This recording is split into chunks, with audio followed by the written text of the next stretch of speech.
कहानी की शुरुआत में हमें एयरपोर्ट दिखाया जाता है, जहां हम ब्रैड नाम के एक पायलट को देखते हैं। वो तेजी से जहाज की तरफ जा रहा होता है और साथ ही साथ वीडियो कॉल पर अपनी बेटी से बात भी कर रहा होता है। उसकी बेटी कहती है कि आज सुबह मैंने न्यूज देखी थी जिसमें बताया जा रहा था कि आप जिस एरिया में जा रहे हो वहाँ का मौसम बहुत ज्यादा खराब है, जिस वजह से और भी कई सारी फ्लाइट्स कैंसिल कर दी गई हैं। इसलिए आपको भी अपनी फ्लाइट कैंसिल करके घर वापस आना चाहिए। लेकिन ब्रैड मुस्कुराकर जवाब देता है कि मैं पहले भी कई बार ऐसे मौसम में सेफली जहाज उड़ा चुका हूँ, इसलिए तुम परेशान मत हो, मैं जल्द ही घर वापस आ जाऊंगा। ये सुनकर उसकी बेटी खुश हो जाती है और कॉल काट देती है। उसके बाद ब्रैड जहाज के केबिन में आकर को पायलट से मिलता है। को पायलट थोड़ा सा नर्वस था क्योंकि आज वो पहली बार फ्लाइट उड़ाने वाला था। तभी एक एयर होस्टेस आकर ब्रैड को बाहर बुलाती है, जहां एक पुलिस अफसर ब्रैड को बताता है कि इमरजेंसी की वजह से तुम्हें एक कातिल को अपने साथ ले जाना पड़ेगा, जिसका नाम टोनी है। टोनी एक बहुत ही ताकतवर और खतरनाक इंसान है जिस पर मर्डर का केस है और अब इसे जहाज के जरिए दूसरी कंट्री ले जाकर उम्र भर कैद के लिए जेल में डाला जाएगा। वो पुलिस अफसर ब्रैड से कहता है कि ये जिम्मेदारी हम तुम्हें इसलिए दे रहे हैं क्योंकि तुम एक काबिल और समझदार पायलट हो। ब्रैड मान जाता है और टोनी को सबसे लास्ट वाली सीट्स में बिठा देता है ताकि बाकी पैसेंजर्स को कोई परेशानी न हो। उसके बाद सभी पैसेंजर्स अपने सीट्स पर बैठ जाते हैं और ब्रैड जहाज के स्टाफ के पास आकर कंफर्म कर लेता है कि सभी पैसेंजर्स आ गए हैं, जिसके बाद जहाज टेक ऑफ कर लेती है। ऊंचाई पर पहुंचने के बाद ब्रैड जहाज को ऑटो पायलट पर लगाकर को पायलट के साथ अपनी फैमिली के बारे में बातें करने लगता है। ब्रैड को पायलट को मोबाइल में अपनी बेटी की फोटो दिखाता है और कहता है कि मैं अपनी बेटी से बहुत प्यार करता हूं और हमारा इस दुनिया में एक दूसरे के अलावा और कोई भी नहीं है। दूसरी तरफ जहाज में बैठे पैसेंजर्स सफर को एंजॉय कर रहे होते हैं, लेकिन उन्हें पता नहीं था कि कुछ देर बाद उनके साथ बहुत ही बुरा होने वाला है। केबिन में बैठे दोनों पायलट्स भी खुश थे और जहाज भी नॉर्मल तरीके से फ्लाई कर रहा था, लेकिन तभी अचानक मौसम खराब हो गया और जहाज हल्के से झटके लेने लगा, जिस वजह से ब्रैड परेशान हो जाता है क्योंकि उसे कुछ ठीक नहीं लग रहा था। वो सभी मुसाफिरों को सीट बेल्ट बांधने के लिए अनाउंस करता है और रेडियो के जरिए वो कंट्रोल टावर से बात करने की कोशिश करता है, पर उसकी बात नहीं हो पाती क्योंकि मौसम खराब होने की वजह से यहाँ के सारे रेडियोस काम करना बंद कर देते हैं। तभी अचानक बिजली का तेज झटका प्लेन से आकर लगता है, जिस वजह से प्लेन जोर जोर से झटके लेने लगता है। ब्रैड पैसेंजर्स का हाल देखने के लिए केबिन से बाहर जाता है। पैसेंजर्स को देखकर ब्रैड को थोड़ा बहुत सुकून मिल जाता है क्योंकि सभी पैसेंजर्स सेफ थे, पर यहाँ अब धीरे धीरे लाइट बंद होती जा रही थी और तभी प्लेन को कई और झटके लगते हैं, जिससे ब्रैड का सिर सामने छत से टकराकर नीचे गिर जाता है और उसके माथे पर चोट लग जाती है। इस सूरत हाल को देखते हुए सभी पैसेंजर्स की हालत खराब होने लगी थी। ब्रैड जल्दी से वापस केबिन में आकर अपने साथी के साथ मिलकर प्लेन को संभालने में लग जाता है। ये उनके लिए काफी मुश्किल टाइम था। मौसम खराब होने की वजह से उन्हें आगे कुछ भी नहीं दिखाई दे रहा था। ब्रैड कहता है कि हमें प्लेन को नीचे लाना होगा क्योंकि अगर प्लेन को एक और झटका लगा तो प्लेन तबाह हो सकता है। ये लोग फौरन जहाज का अल्टीट्यूड कम करने लगते हैं और जहाज तेजी से नीचे की तरफ जाने लगता है। जहाज के अंदर मौजूद पैसेंजर्स काफी ज्यादा डरे हुए थे। तभी क्रिमिनल टोनी के साथ जो पुलिस अफसर आया होता है उसके हाथ से मोबाइल छूट जाता है। वो अपने मोबाइल फोन को उठाने के लिए अपना सीट बेल्ट खोल लेता है, जिसकी मदद करने के लिए एक एयर होस्टेस भी अपना सीट बेल्ट खोलकर आगे आती है। अब क्योंकि प्लेन तेजी से नीचे की तरफ जा रहा था, जिस वजह से उनका सीट बेल्ट खुलते ही ये दोनों तेजी से ऊपर छत से टकरा जाते हैं। ये दोनों इतनी तेजी से छत से टकराते हैं कि उनकी तुरंत मौत हो जाती है। इतने में जहाज काफी कम अल्टीट्यूड पर आ जाता है और किसी तरह करके ये दोनों पायलट जहाज को कंट्रोल कर लेते हैं। लेकिन अब जहाज में ज्यादा पावर नहीं बची होती, इसलिए ब्रैड जहाज को एयरपोर्ट तक नहीं पहुंचा सकता था, जिस वजह से ब्रैड जहाज को नीचे लाकर समंदर में क्रैश लैंड करने का सोचता है। लेकिन तभी ये दोनों कुछ दूर एक आइलैंड देख लेते हैं, जिसके बाद ब्रैड जहाज की डायरेक्शन आइलैंड की तरफ कर लेता है और आइलैंड पर लैंड करने का फैसला करता है। कई मुश्किलों के बाद ब्रैड इस आइलैंड पर मौजूद एक रोड पर फाइनली इमरजेंसी लैंड कर लेता है। लकीली इस इमरजेंसी लैंडिंग में सभी पैसेंजर्स सही सलामत होते हैं और किसी को भी चोट नहीं आती। तभी जहाज में पीछे शॉर्ट सर्किट होता है, जिससे देखकर ब्रैड खुश हो जाता है क्योंकि जहाज में अभी भी थोड़ी बहुत बिजली बची हुई थी। सभी पैसेंजर्स के जहाज से उतरने के बाद एक एयर होस्टेस कैप्टन ब्रैड को बताती है कि क्रिमिनल टोनी को ले जाने वाला पुलिस अफसर मारा गया है और एक एयर होस्टेस भी मारी गई है। ये सुनकर ब्रैड बहुत ज्यादा मायूस हो जाता है। दूसरी तरफ एयरलाइन कंपनी का मालिक देखता है कि उसका एक जहाज अचानक गायब हो गया है क्योंकि उसने प्लेन को लैंड होते हुए नहीं देखा था और काफी देर से रेडियो खराब होने की वजह से उसका पायलट से कांटेक्ट भी नहीं हो पा रहा था। इसीलिए वो एयरलाइन कंपनी का मालिक स्कार्सडेल नाम के एक रेस्क्यू एक्सपर्ट को बुलाता है, जो ऐसे लोगों को ढूंढने का काम करता है जो मुश्किल में कहीं फंसे हुए होते हैं। एयरलाइन कंपनी का मालिक उसे कहता है कि मुझे मेरे प्लेन्स की सारी डिटेल्स चाहिए, जैसे वो कहाँ गया, उसके वर्कर्स और सभी पैसेंजर्स कहाँ हैं। जिसके बाद रेस्क्यू एक्सपर्ट अपने काम पर लग जाता है। दूसरी तरफ सारे पैसेंजर्स इस सोच में थे कि हम यहाँ क्यों उतरे हैं। ब्रैड सभी पैसेंजर्स को इकट्ठा करके समझाता है कि इमरजेंसी की वजह से हमें यहाँ उतरना पड़ा। प्लेन में अभी भी थोड़ी बहुत बिजली मौजूद है जिसे हम बाकी चीजों को ठीक कर लेंगे। तब तक आप लोग यहाँ आराम से रहें और आप लोग घबराइएगा नहीं, बहुत जल्द हम यहाँ से निकल जाएंगे। जिसके बाद ब्रैड प्लेन के पास आकर उसे ठीक करने में लग जाता है, पर वो देखता है कि जहाज में पावर काफी कम है, इसलिए उन्हें मदद का इंतजार करना होगा। ये लोग मैप निकालकर खुद ही अपनी लोकेशन देखने लगते हैं ताकि उन्हें पता चल सके कि आखिर ये लोग किस जगह पर हैं। ब्रैड का साथी को पायलट नक्शा देखकर बताता है कि हम एक प्राइवेट आइलैंड पर फंसे हुए हैं। ये जगह बहुत ही खतरनाक है। यहाँ पर ऐसे लोग हैं जो किसी सरकार या गवर्नमेंट की बात नहीं मानते। अगर इन लोगों ने हमें पकड़ लिया तो हमारी जान खतरे में पड़ सकती है और हमारी गवर्नमेंट भी हमें नहीं बचा पाएगी। ये सुनकर ब्रैड कहता है कि अब कहीं से भी करके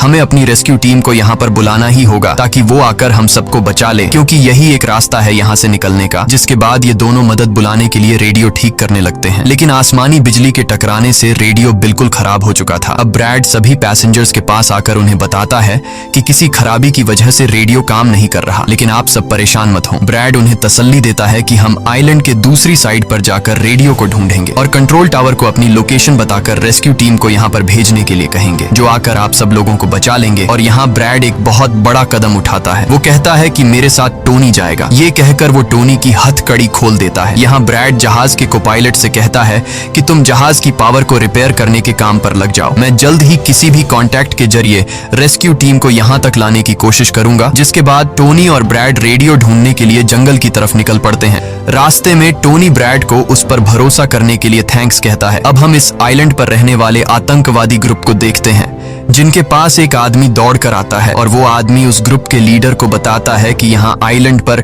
एक प्लेन आकर रुका है इमरजेंसी की वजह से और उसके अंदर बहुत सारे लोग हैं जो अलग अलग कंट्रीज से हैं। ये सुनकर ग्रुप का लीडर उस आदमी को कुछ पैसे देता है और ग्रुप का लीडर अपनी टीम से तैयार होने को कहता है। आइलैंड के जंगल में ब्रैड और टोनी आगे बढ़ रहे होते हैं। टोनी ब्रैड से पूछता है कि तुमने मुझे आजाद क्यों किया और अब मुझे कहाँ लेकर जा रहे हो। तब ब्रैड उसे कहता है क्योंकि मैं तुम्हारी वजह से सबको खतरे में नहीं डाल सकता और यहाँ एक खतरनाक आतंकवादी ग्रुप है जिसका मेरे साथ मिलकर तुम्हें सामना करना है। तब टोनी ब्रैड से कहता है कि मैं एक मिलिट्री बैकग्राउंड से हूँ और मैं यूएस मिलिट्री में कई साल ड्यूटी कर चुका हूँ। कुछ ही देर में पीछे से टोनी की आवाज आनी बंद हो जाती है। जब ब्रैड पीछे मुड़कर देखता है तो टोनी वहाँ नहीं था। वो ब्रैड से अपनी जान छुड़ाकर भाग चुका था और अब ब्रैड अकेले ही जंगल में आगे निकल पड़ता है। जंगल में आगे बढ़ते हुए ब्रैड एक खाली पड़ी फैक्ट्री में जाता है जहाँ वो एक टेलीफोन को ढूंढ लेता है, लेकिन वो पुराने जमाने का टेलीफोन खराब पड़ा हुआ था। जिसके बाद ब्रैड साइड पर लगे उस टेलीफोन के तार जोड़ने लगता है और टेलीफोन काम करने लग जाता है। ब्रैड जल्दी से कंपनी के हेल्पलाइन पर कॉल करता है। ब्रैड हेल्पलाइन को अपनी लोकेशन और सब कुछ बता देता है, लेकिन लाइन में कोई गड़बड़ी होने की वजह से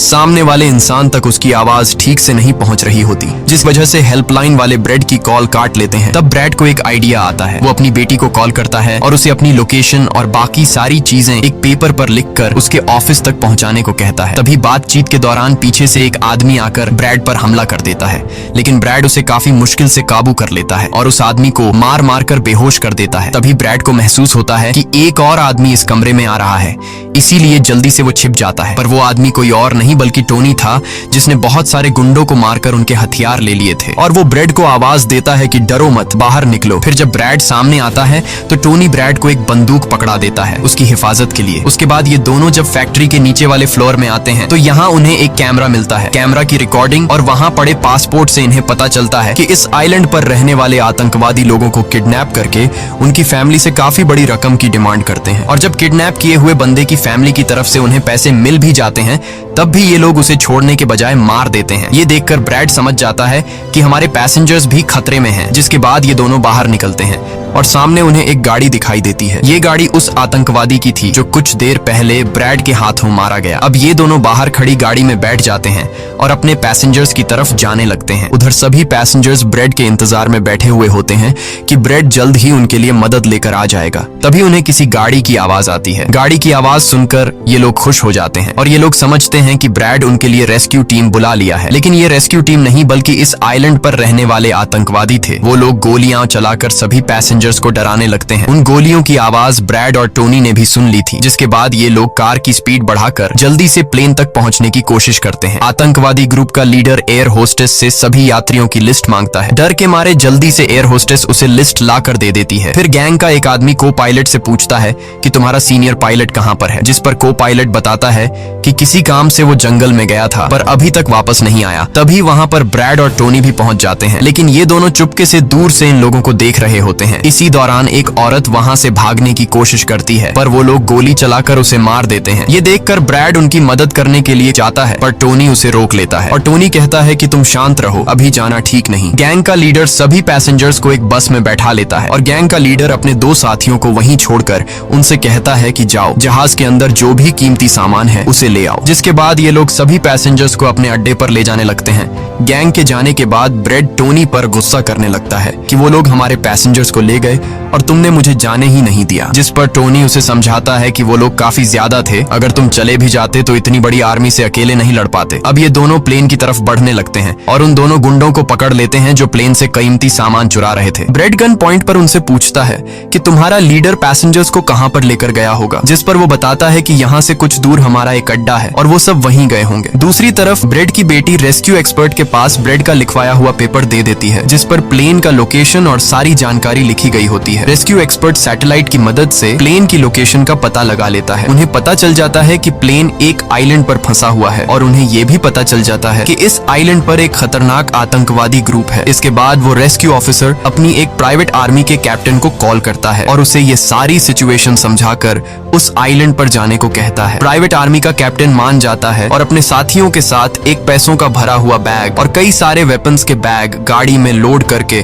उस आइलैंड पर जाने के लिए रेडी हो जाते हैं। दूसरी तरफ ब्रेड देखता है कि उन आतंकवादियों के ले जाने से पहले जहाज के को पायलट ने जहाज का पावर सिस्टम रिपेयर कर लिया था और ब्रेड देखता है कि जहाज में पावर वापस आ गई है, जिसे देखकर वो बहुत खुश हो जाता है। अब ब्रेड आने वाले प्राइवेट आर्मी टीम के लिए अपनी यूनिफॉर्म पर एक मैसेज लिखकर छोड़ देता है और टोनी के साथ उस जगह पर निकल पड़ता है जहां गैंग वाले प्लेन के सभी पैसेंजर्स ले गए थे। जंगल के रास्ते से होते हुए ये दोनों उन आतंकवादियों के अड्डे पर पहुंच जाते हैं और ये दोनों गाड़ी से निकलकर चुपके से उस जगह में घुस जाते हैं जहां वो सारे गुंडे पैसेंजर्स को डराकर उनकी वीडियोस बना रहे थे ताकि ये वीडियोस इनकी फैमिली को भेजकर उनसे पैसे वसूल सकें। दूसरी तरफ रेस्क्यू एक्सपर्ट की तरफ से भेजी गई प्राइवेट टीम भी प्लेन के पास पहुंच जाती है, पर उन्हें वहां जब कोई नहीं मिलता तो टीम का लीडर प्लेन के अंदर जाकर चेक करता है जहां उन्हें दो लोगों की लाशें मिलती हैं। ये वो दो लोग थे जिन्हें गैंग के लीडर ने प्लेन में से सारा कीमती सामान चुराने का कहा था, लेकिन ब्रेड ने उन दोनों को मार दिया। प्राइवेट टीम के कैप्टन को ब्रेड का छोड़ा हुआ मैसेज भी मिलता है जो उस आतंकवादी गैंग के अड्डे तक आने का रास्ता था। आतंकवादियों के अड्डे पर टोनी और ब्रेड चुपके से उन पर नजर रखे हुए थे और जैसे ही उन्हें मौका मिलता है ये दोनों चुपके से पीछे से आकर दो आतंकवादियों को मार देते हैं। फिर ये दोनों चुपके से आगे बढ़ते हैं और एक कमरे के बाहर जा पहुंचते हैं। इस कमरे के अंदर सभी पैसेंजर्स को कैद करके रखा गया था। अब ब्रेड इन लोगों को छुड़ाना तो चाहता था, पर वहां बहुत सारे गार्ड्स पहरा दे रहे थे और ब्रेड के पास दरवाजे का ताला खोलने की चाबी भी नहीं थी। इसके बाद ये दोनों एक एक करके उन गार्ड्स को मार गिराते हैं और टोनी तो हथौड़ा उठाकर कई सारे गार्ड्स को हथौड़े से मार देता है। यहाँ ब्रेड एक गार्ड से चाबी लेकर उन पैसेंजर्स को कमरे से आजाद कर देता है। वो उनसे कहता है कि जल्दी से उसी बस में बैठ जाओ जिसमें तुम सबको आतंकवादियों ने यहाँ लाया था, और वो सभी जल्दी से उस बस में जाकर बैठ जाते हैं। तभी टोनी ब्रेड के पास आकर बताता है कि यहाँ से गाड़ी के जरिए बाहर निकलने का सिर्फ एक ही रास्ता है, मगर वहाँ कई सारे गुंडे बंदूक लिए खड़े हैं जो हमें देखते ही हम पर गोलियां बरसाना शुरू कर देंगे। जब ब्रेड पैसेंजर्स की तरफ देखता है तो वो सभी बहुत ज्यादा डरे हुए होते हैं। अब यहाँ ब्रेड अपनी जान को खतरे में डालते हुए एक फैसला करता है और टोनी से कहता है कि मैं वहां पर मौजूद सभी आतंकवादियों का ध्यान भटकाऊंगा और तुम मौके का फायदा उठाते हुए सभी पैसेंजर्स को यहाँ से ले जाना। अब पहले तो टोनी ब्रेड को ऐसा करने से मना करता है।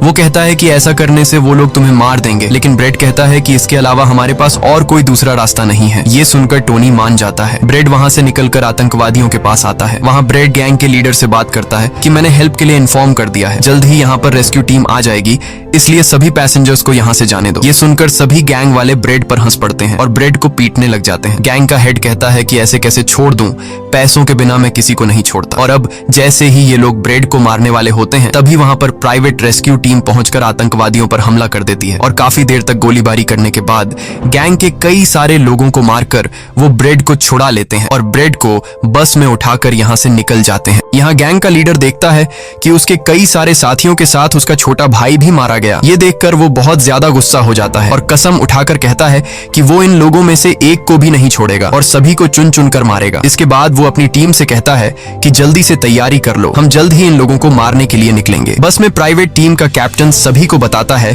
कि हम बस 5 लोगों की छोटी सी एक प्राइवेट टीम है जो बस तुम्हें यहाँ बचाने के मिशन पर आए हैं और हम कोई रेस्क्यू टीम नहीं है। रेस्क्यू टीम को यहाँ आने में कुछ टाइम और लगेगा। ये सुनकर ब्रेड घबरा जाता है और कहता है कि हमारे पास टाइम नहीं है क्योंकि गैंग वाले जल्द ही हमारे पीछे आएंगे और हमें देखते ही मार डालेंगे। पर मेरे पास एक आइडिया है। जहाज के पास पहुंचते ही ब्रेड सभी पैसेंजर्स से कहता है कि जहाज में पावर वापस आ चुकी है, यानी अब जहाज स्टार्ट हो जाएगा और हम लोग फौरन यहाँ से निकल जाएंगे। इसलिए आप सब लोग जल्दी से जहाज में बैठ जाओ क्योंकि हम रेस्क्यू टीम का इंतजार नहीं कर सकते। उन्हें यहाँ आने में वक्त लगेगा और अगर हम यहाँ रुके तो उन आतंकवादियों के हाथों मारे जाएंगे। ये सुनकर सारे लोग प्लेन में बैठ जाते हैं जबकि ब्रेड प्लेन की तमाम चेकिंग करने में लग जाता है और प्राइवेट टीम के लोग पहले से आने वाले खतरे के लिए तैयार बैठ जाते हैं। तभी अचानक वो आतंकवादी ग्रुप आकर उन पर हमला कर देता है, जिन्हें देखकर प्राइवेट टीम उन्हें रोकने में लग जाती है और यहाँ दोनों तरफ से काफी गोलीबारी होती है। पर इस प्राइवेट टीम के पास काफी अच्छी गन्स थी जिस वजह से वो बहुत सारे गुंडों को मार देते हैं। ब्रेड जल्दी से प्राइवेट टीम के लीडर को बताता है कि मैं अगले 5 मिनट बाद जहाज को स्टार्ट करने वाला हूँ और तुम सब भी जल्दी से जहाज में चढ़ जाना। इसके बाद ब्रेड टोनी के पास जाता है और उसका शुक्रिया अदा करता है कि तुमने मेरे इतने मुश्किल वक्त में साथ दिया। ब्रेड खुद को गोलियों से बचाते हुए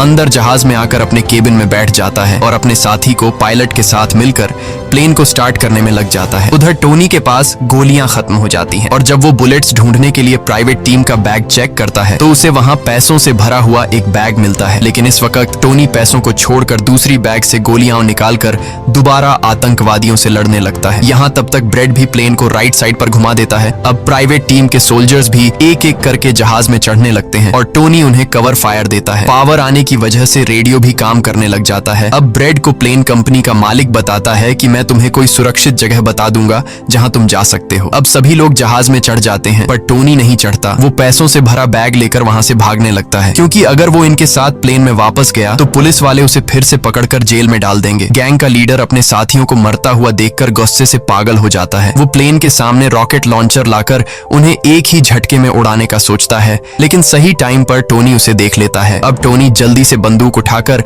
उसे शूट करके मार देता है और सभी लोगों की जान बचा लेता है। ये देखकर ब्रेड टोनी के इस काम से बहुत खुश हो जाता है और ब्रेड अपनी पूरी ताकत लगाकर प्लेन उड़ाने में कामयाब हो ही जाता है। ये देखकर टोनी सभी पैसेंजर्स और ब्रेड के लिए खुश होता है और पैसों का भरा हुआ बैग लेकर जंगल की तरफ भाग जाता है। ब्रेड जहाज को इस आइलैंड से दूर ले जाता है और जहाज का मालिक उसे एक एयरपोर्ट के बारे में बताता है जहां ये लोग जा सकते थे, जो अब इनके काफी करीब था। ब्रेड एयरलाइन कंपनी के मालिक की बताई हुई जगह की तरफ जहाज को ले जाता है, लेकिन तभी एक बार फिर जहाज के इंजन में आग लग जाती है और जहाज तबाह होने लगता है। इसलिए ब्रेड दोबारा से इमरजेंसी वार्निंग ऑन करता है और धीरे धीरे जहाज को नीचे रनवे पर लाने की कोशिश करता है। फाइनली बड़ी मुश्किल के बाद ब्रेड जहाज को रनवे पर उतार देता है और सब लोगों की जान बच जाती है। ब्रेड और उसका साथी को पायलट काफी खुश हो जाते हैं। उधर प्लेन कंपनी का मालिक और उसकी टीम भी बेहद खुश थी। अब ब्रेड पैसेंजर्स का हाल देखने के लिए पीछे जाता है तो वो देखता है कि सभी पैसेंजर्स सेफ हैं और ये देखकर उसके दिल को सुकून मिल जाता है। वहाँ खड़े सभी पैसेंजर्स ब्रेड के लिए तालियां बजाने लगते हैं और ब्रेड का शुक्रिया अदा करते हैं। कुछ ही देर में वहाँ उनके लिए रेस्क्यू टीम भी आ जाती है, जिसे देखकर सभी पैसेंजर्स खुश हो जाते हैं। यहाँ ब्रेड सभी पैसेंजर्स को रेस्क्यू टीम के साथ भेज देता है और कैप्टन फाइनली सुकून की सांस लेते हुए